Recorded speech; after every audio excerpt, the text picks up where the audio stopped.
오늘 우리에게 주시는 하나님 말씀 두 구절의 성경 말씀입니다. 먼저 신약 성경 요한복음 7장 37절에서 38절까지 말씀 함께 보도록 하겠습니다.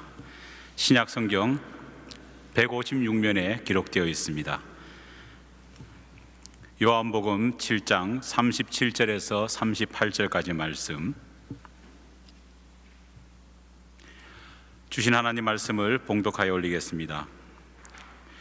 명절 끝날 곧 큰 날에 예수께서 외쳐 이르시되 누구든지 목마르거든 내게로 와서 마시라. 나를 믿는 자는 성경의 이름같이 그 배에서 생수의 강이 흘러나리라 하시니. 아멘.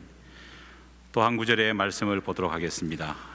요한복음 12장 24절 말씀입니다. 요한복음 12장 24절, 제가 가진 성경책 신약 성경 167면에 기록되어 있습니다. 주신 하나님 말씀 봉독하겠습니다.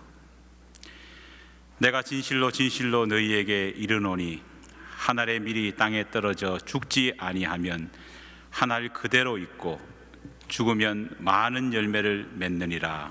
아멘. 수많은 외래어와 국적불명의 줄임말 때문에 요즘 우리말 한글은 여러 가지 문제 때문에 오염되고 또 많은 시련을 겪고 있는 것이 현실입니다. 하지만 이런 상황 속에서도 아주 아름답고 뜻깊은 순수 우리말들이 우리의 가슴을 따뜻하게 하는 경우가 많습니다. 여러분들은 순수 우리 한국말을 얼마나 많이 알고 계십니까? 우리말 단어 가운데에 기쁨해라고 하는 말이 있습니다. 혹 여러분 이 기쁨해라고 하는 이 말의 뜻이 뭔지 아십니까? 기쁨해는 주변 사람들에게 기쁨을 주는 해처럼 살아라, 그런 의미의 덕담입니다. 주변 사람들에게 기쁨을 주는 해처럼 그렇게 네가 살기를 바란다, 그런 의미에서 서로에게 나누었던 덕담입니다. 여러분 참 좋은 말 아닙니까? 해처럼 빛나며 해처럼 기쁨 주는 그런 삶을 사세요, 이런 덕담 너무 좋지 않습니까? 이 시간 옆에 앉은 분한테 한번 이야기해 볼까요? 기쁨해, 이렇게 한번 덕담 한번 주고받아 볼까요? 두 번째로 또 좋은 한국말이 있습니다. 그것은 아귀차다라고 하는 그런 말입니다. 이 말도 순수한 우리 한국어인데요, 이 말의 뜻은 뜻이 굳고 하는 일이 야무진 사람을 가르쳐서 칭찬하는 말입니다. 그래서 그런 사람, 뜻이 굳고 하는 일이 야무진 사람을 가르쳐서 아귀차다, 그런 말을 합니다. 역시 옆에 있는 분한테 소망을 담고 한번 칭찬했으면 좋겠습니다. 참 당신은 아귀차십니다.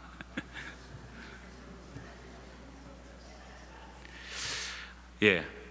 하지만 이렇게 뜻이 좋은 우리말들 가운데에 가장 아름답고 가장 의미 있는 순수한 우리말을 하나 골라라고 말한다면요, 저는 이 말을 선택하고 싶습니다. 무슨 단어냐 하면요, 마중물이라고 하는 그런 말을 선택할 겁니다. 여러분 혹시 마중물이라는 이 순수 우리말을 들어보신 적이 있으십니까? 마중물은 수도가 보급되기 전에 펌프 짓을 하면서 우리가 물을 구했지 않습니까? 그때 즐겨 사용하던 말이 바로 마중물입니다. 수도꼭지를 돌리면 손쉽게 물이 콸콸 나오는 그런 수도와 달리 그 이전에 펌프에서 물을 기르려고 하면요, 펌프에 달린 그 레버를 정말 힘을 다해서 아래 위로 누르고 눌러야지 겨우 물을 얻을 수 있습니다. 그런데 어떤 경우에는 아무리 이 레버를 아래 위로 힘차게 누른다고 할지라도 도무지 물이 나오지 않을 때가 있습니다. 땀은 뻘뻘 흘리는데 물은 안 나옵니다. 뭔가 문제가 있습니다. 그 이유가 뭐냐? 펌프에서 물을 얻기 위해서는요, 반드시 마중물이 필요하기 때문입니다. 마중물은 뭐냐 하니까 펌프를 레바를 이렇게 아래 위로 힘주어 돌리기 전에 한 바가지의 물을 먼저 펌프에 들이부어야지만이 펌프에서 물이 나오는 겁니다. 그래서 옛날에 공용 이 펌프장 주변을 가보면은요, 이런 글귀가 항상 붙어 있었습니다. 뒤 사람을 위해 물 한 바가지만 남겨주세요. 이런 말이 항상 붙어 있었습니다. 자신을 위해서가 아니라 남을 위해서 준비해 두는 물 한 바가지의 배려, 그 속에는 하나님을 믿는 우리 신앙인들이 지키고 따라야 되는 중요한 신앙의 의미가 동일하게 숨겨져 있다, 그렇게 생각합니다. 성경에는 마중물이라는 말은 나오지 않습니다. 하지만 마중물에 담긴 그 뜻을 통해서 이해할 수 있는 수많은 하나님의 말씀이 기록되어 있습니다. 마중물이라고 하는 순수 우리말의 그 뜻을 이해한다면요, 그 뜻을 또 빗대어서 성경을 해석해 본다면요, 우리는 성경에서 쉽게 알지 못했던 더 많은 깊은 의미를 알 수 있게 되는 겁니다. 오늘은 우리 순수 우리말 이 마중물이라고 하는 말을 통해서 우리가 그동안 쉽게 지나쳐왔던 성경의 보다 근본적인 진리를 같이 한번 생각을 해보려고 합니다. 마중물이라는 이 말은요, 마중이라는 말과 물이라는 말이 합쳐진 복합어입니다. 여러분, 마중이 뭡니까? 마중이 뭘까요? 마중은 우리가 다 아는 단어입니다. 사랑하는 사람을 미리 나가서 기다린다는 말입니다. 그래서 우리가 뭐랍니까? 마중 간다는 말 하지 않습니까? 우리 모두에게는 어린 시절에 기분 좋은 마중의 추억들이 모두 다 있을 겁니다. 비가 오는 날이나 늦은 밤에 어떻게 집에 갈까 고민하다가 걱정하고 있는데 마침 버스 정류소에 딱 도착해 보니까 나를 기다리는 부모님이 우산을 들고 나를 마중 나와 있습니다. 아마 그런 경험들 많이 해보셨을 겁니다. 또 대학 입시 시험을 칠 때면은요, 교문 밖에서 하루 종일 기도하는 마음으로 우리를 마중 나와 이미 기다리고 있는 부모님, 특별히 어머님의 마중을 여러분들 한 번쯤은 다 경험해 보셨을 겁니다.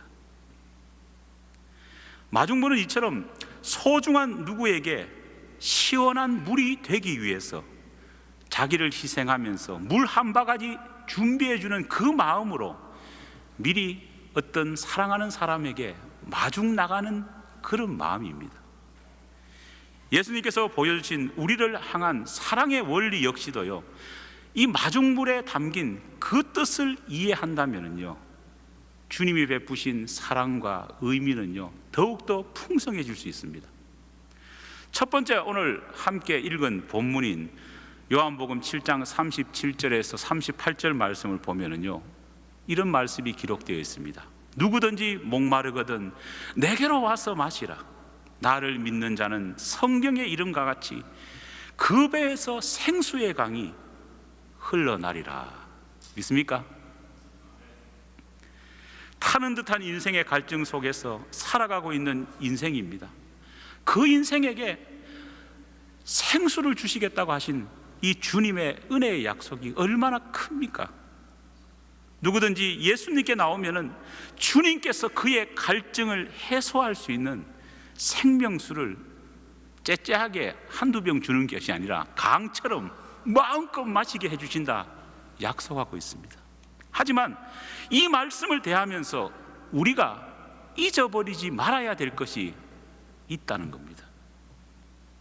주님께서 우리에게 주시는 이 생수는요, 마치 수도꼭지를 틀면은 무조건 콸콸콸콸 쏟아지는 그런 물이 아니라는 겁니다. 그렇게 쉽게 얻어지고 쉽게 버릴 수 있는 그런 종류의 물이 아니라는 겁니다. 오늘 봉독한 두 번째 성경 구절을 보면요, 요한복음 12장 24절 말씀에 보면 주님께서 우리에게 주신 그 물, 그 생수는 예수님께서 하늘의 미랄이 되어 땅에 떨어져 죽으시는 고난의 역사를 통해 만들어진, 어떻게 보면은 주님의 눈물, 하나님의 눈물 그 한 방울 한 방울이 모여서 만들어진 생명수라는 사실을 우리가 잊어서는 안 된다는 겁니다. 우리의 배에서 생수가 흘러넘치게 하기 위해서 하나님께서는 독생자 예수를 우리를 위해 마중물로 내어주셨다는 겁니다. 생수가 되신 예수 그리스도의 그 희생이 있었기 때문에 오늘 우리는 생명수를 받아 마실 수 있는 겁니다. 그리고 우리 역시도 진정으로 주님이 주시는 그 생명수를 받아 먹는 제자가 되기 위해서는, 아니 주님이 주시는 그 생명수를 통해서 우리 역시도 이 세상을 향해 생명수로 살아나가기 위해서는요, 우리도 예수님처럼 마중물처럼 특별한 희생과 헌신을 하는 사람이 되어야 된다는 겁니다. 잠언 25장 13절에 보면은요, 이런 말씀이 있습니다. 충성된 사자는 그를 보낸 이에게 마치 추수하는 날에 얼음 냉수 같아서 능히 그 주인의 마음을 시원케 하느니라. 할렐루야. 우리 모두는 주님께서 자기 희생을 통해 만들어주신 그 생명수를 시원하게 벌컥벌컥 받아 마신 주님의 사랑받는 자녀입니다. 그리고 우리 모두는 주님처럼 생명수가 되어서 예수님을 향해 또 이 세상을 향해 살아나가야 되는 사명이 있는 자들입니다. 그런 우리가 정말 이 말씀처럼요, 하나님의 마음에, 예수님의 마음에, 또 이웃의 마음에 시원함을 주는 정말 여름날 냉수 같은 그런 생명수가 된다면요, 얼마나 좋겠습니까? 과연 주인의 마음을 시원케 해드릴 수 있는 이런 생명수, 이런 충성된 일꾼은 어떻게 만들어질 수 있을까요? 여러분, 충성이라는 이 말 한문을 풀이해 보면은요, 아주 의미 깊은 뜻을 알게 됩니다. 이 충성이라고 하는 이 한문은요, 가운데 중자에 마음 심자가 일단 붙어 있지 않습니까?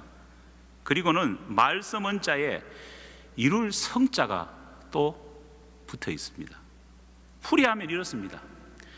마음 중심에서 어떤 사람이 말을 내뱉었고 그 말한 말을 반드시 성취하는 것이, 그게 충성이라는 겁니다. 내 마음 중심에서 어떤 한마디를 내뱉은 다음에 그 말을 어떤 일이 있더라도 반드시 성취하는 것이 충성입니다. 진정한 충성, 주인의 마음을 시원케 하는 충성은요, 다른 게 아니라 바로 이겁니다. 중심으로 그 마음에 정한 마음의 서원을 반드시 지키는 것. 비록 내가 손해가 내게 끼칠지라도, 비록 내가 당장의 이익을 보지 못한다고 할지라도, 하나님께 드린 약속을 무슨 일이 있더라도 반드시 성취하고 실행하는 것이 충성입니다. 앞서 말한 마중물의 원리도 이것과 똑같습니다. 뒷사람을 위해 퍼놓은 한 바가지의 마중물, 그거는요, 퍼내는 그 사람의 입장에서 볼 때는요, 자기한테는 아무 이익이 없습니다. 그렇지 않아요? 한 바가지 펴놓고 자기는 가는데 그게 무슨 이익이겠습니까? 냉철하게 보면은요, 낭비죠. 내 힘 소비해가지고 내가 마실 물도 아니고 내가 쓸 물도 아닌데 한 바가지 이름 모를 사람을 위해서 퍼준다는 것은요, 낭비처럼 보일 수 있습니다. 하지만 낭비처럼 보여진다고 할지라도 하나님이 주시는 사랑의 마음을 가지고 순종의 마음을 가지고 이 낭비처럼 보여지는 물 한 바가지를 퍼주는 그 마음이 뒷사람에게는 아름다운 사랑의 열매, 놀라운 은혜가 맺힐 수 있다는 것을 아는 사람, 아는 믿음이 진정 믿음의 사람이라는 겁니다. 이익이 되느냐, 되지 않느냐, 오늘 많이 따집니다. 이 시대 사람은 그것에만 관심이 있습니다. 하지만은 하나님은 그렇지 않다는 겁니다. 시편 15편 4절을 보면은요, 시편 기자가 담대하게 이런 고백을 합니다. 비록 내가 서운한 것이 당장 내게 해로울지라도 하나님과 행한 약속이기 때문에 반드시 그것을 지키면은 바로 그게 충성이라고 그렇게 시편 기자는 고백하고 있습니다. 둘째, 마중물이라는 단어를 통해 또 이해할 수 있는, 더 깊이 또 생각할 수 있는 성경 의미가 있습니다. 이 마중물이라고 하는 말을요, 영어로 번역하면은 이런 말이랍니다. calling water, calling water. 물을 부르는 물이라는 뜻이랍니다. 비록 적은 한 바가지의 물이지만은요, 그 작은 물이 사실은 더 많은 물을 어떻게 합니까? calling, 불러낸다는 겁니다. 그렇잖아요. 우리가 펌프질을 해보신 분 알겠지만은요, 작은 물 한 바가지 부었는데요, 그 다음에 펌프질 열심히 하면 어떻습니까? 그 한 바가지의 물하고는 비교할 수 없을 만큼 많은 물이 콸콸콸콸 쏟아지는 것을 우리가 보지 않습니까? 인간에게는 군중심리라는 것이 있습니다. 특히 한국 사람들에게는 이 군중심리가 많은 것 같습니다. 많은 사람들이 어떤 일을 할 때 사실은 앞에 나서려고 하지 않고 어떻습니까? 그냥 소위 말 묻어가려고 하는 사람들이 대부분입니다. 그래서 군중의 일원이 되어가지고 그냥 섞여가지고 적당히 묻어가는 것을 미덕으로 많은 사람들이 알고 있습니다. 왜 묻어가려고 할까요? 묻어가려고 하는 이유가 있습니다. 왜냐? 앞에 나서는 사람은요, 잘못하면은 비난받을 수 있습니다. 위협을 받을 수도 있다는 겁니다. 하지만은 묻어가면은요, 요리조리 잘 피해갈 수 있습니다. 그래서 우리는 상대적으로 덜 위험한 묻어가는 것을 좋아합니다. 하지만 마치 마중물처럼 어떤 일을 처음 시작하는 사람, 비록 위험을 도사리고 위험을 감수하더라도, 손해보더라도 그런 사람이 있어야지만이 세상은 바뀔 수 있습니다. 세상을 바꾸는 것은 나중에 만들어지는 거대한 힘 때문이 아니라 마중물처럼 처음 시작할 때에 힘들고 어렵지만은요, 그 마중물처럼 앞을 먼저 비춰주는 사람에 의해서 세상의 시류는 바꿔줄 수 있고, 그런 개척자를 통해서, 그런 개척자가 붓는 준비하는 물 한 바가지 때문에 세상은 비로소 바뀌는 겁니다. 대다수의 군중들이 먹고 마시며 즐거움을 함께 누렸던 오병이어의 기적을 한번 생각해 보십시오.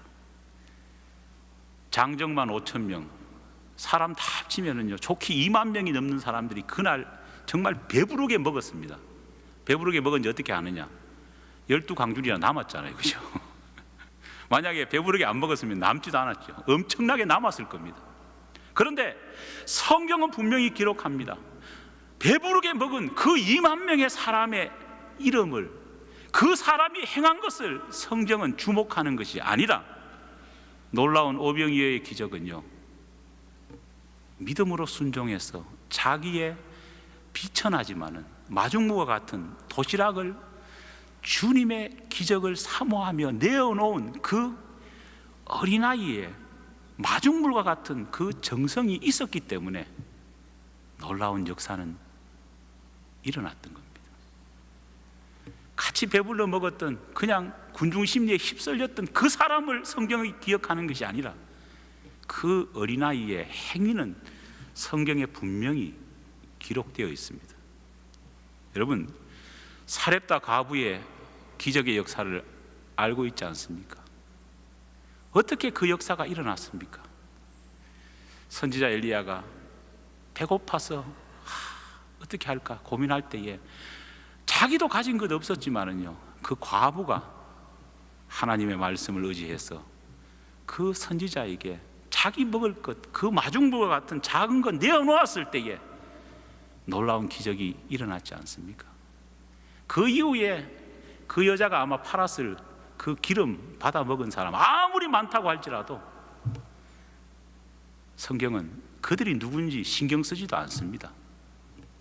성경은 마중물과 같이 놀라운 기적의 역사에는요, 항상 마중물과 같은 도화선이 된 사람의 충성과 헌신이 있었다는 겁니다. 사랑하는 여러분, 이제 우리 교회는 몇 주 지나지 않아서 교회 이전이라고 하는 새로운 도전과 변화를 앞두고 있습니다. 과연 이 순간 우리 교회에게 필요한 사람, 하나님이 원하시는 일꾼은 어떤 일꾼일까요? 저는 확신합니다. 그것은 하나님의 마음을 시원케 하는 일꾼이 필요합니다. 그런 일꾼은 어떤 일꾼이냐? 군중이 아니라 마중물과 같은 역할을 하는 마중물과 같은 교인이 하나님의 마음을 시원케 합니다. 우리 교회 이후에 아무리 많은 사람이 몰려와서 그런 군중을 하나님은 생각하시지 않습니다. 가장 힘들고 어려운 이때에 마중물과 같은 역할을 한 사람을 하나님께서는 기억하실 겁니다. 믿습니까? 우리에게 필요한 사람들은 마중물과 같은 성도가 필요합니다. 마중물과 같은 주님께 충성하는 제자들이 많아질 때 우리 교회에는 앞날이 밝습니다. 크고 작든 마중물의 역할을 하는 일꾼이 하나하나 모일 때 바로 그런 교회가 하나님의 거룩한 생수를 담을 수 있는 그런 놀라운 생수에 근원되는 교회가 될 수 있다는 겁니다. 사랑하는 여러분, 마중물이 되지 않으시겠습니까? 누가 우리 교회에 마중물이 되겠습니까? 우리 이전하기 전에 깊이 생각하고 준비하는 저와 여러분이 되기를 간절히 축원합니다. 이 시간 우리 같이 한번 기도하겠습니다. 기도할 때에 우리 교회에 새로운 도전을 허락해 주신 하나님께 감사드리고, 또 우리 스스로 한 사람 한 사람이 주님의 마음을 시원케 해드리는 마중물과 같은 그런 교인이 될 수 있게 해달라고 우리 간절히 한번 소망하며 소원하며 같이 기도하겠습니다. 다 같이 기도하겠습니다. 하나님 감사합니다. 마중물과 같은 교인 되기를 원합니다. 마중물과 같은 성도 되기를 원합니다. 주의 마음을 시원케 해드리는 그런 교인 되기를 원합니다. 주님 은혜를 더하여 주셔서 우리 좋은 이웃 교회가 군중만 늘어나는 교회가 아니라 마중물과 같은 교인들로 하나하나 뭉쳐진 교회가 되기를 원합니다. 아무리 주님께서 많은 은혜의 생수를 우리 교회 가운데에 부어주신다고 할지라도 믿음으로 그것을 담지 못한다면 아무것도 되지 않는다는 사실을 기억할 수 있는 우리들이 되게 도와주시옵고, 이제 며칠 남지 않은 이전의 모든 가정 가운데에 내가 먼저 솔선수범해서 마중물과 같은 역할을 할 수 있는 우리 교인들 될 수 있도록 은혜를 허락하여 주시옵소서. 하나님 감사합니다. 주님의 역사, 주님의 놀라우신 은총을 덧입기 위해서는 정말 마중물과 같은 그런 교인이 필요합니다. 주의 역사하심은 군중들에 의해서 주도된 것이 아니라 자기를 내어놓고 헌신하며 뒷사람을 위해서 한 바가지의 물처럼 자기는 희생할지라도 미래를 볼 줄 아는 사람들을 통해서 역사하셨다는 것을 이 시간 기억할 수 있는 우리 모든 지혜로운 교인들이 될 수 있게 도와주시옵소서. 주님, 교회의 부흥과 교회의 변화는 결국 군중이 아니라 마중물과 같은 한 사람 한 사람의 교인들이 묶어지고 세워질 때 가능함을 기억하며 우리가 작지만은 각자의 역할 속에서 정말 주님의 마음을 시원케 하는 그런 마중물과 같은 교인이 될 수 있게 도와주시옵소서. 오늘 함께 기도하며 서원한 모든 자들 가운데에 마음의 중심을 두고 고백한 대로 성취할 수 있는 그런 충성스러운 일꾼이 되게 도와주시옵소서. 예수님 이름으로 기도드립니다. 아멘.